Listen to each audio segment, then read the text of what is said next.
দিয়ে আজকে মহকুমা শাসকের নিকট ডেপুটেশন স্মরণ করুন। বন্যায় ক্ষতিগ্রস্ত পরিবারগুলিকে ন্যায্য ক্ষতিপূরণ দেওয়ার দাবি জানিয়ে মহকুমা শাসকের নিকট ডেপুটেশন স্মরণ করুন। ইনকিলাব জিন্দাবাদ, ইনকিলাব জিন্দাবাদ। আজকে বন্যায় ক্ষতিগ্রস্ত পরিবারগুলিকে ন্যায্য ক্ষতিপূরণ দেওয়ার দাবি জানিয়ে মহকুমা শাসকের নিকট সিপিআই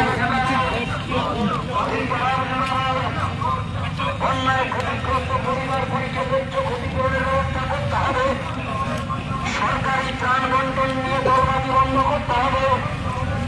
সরকারি ত্রাণ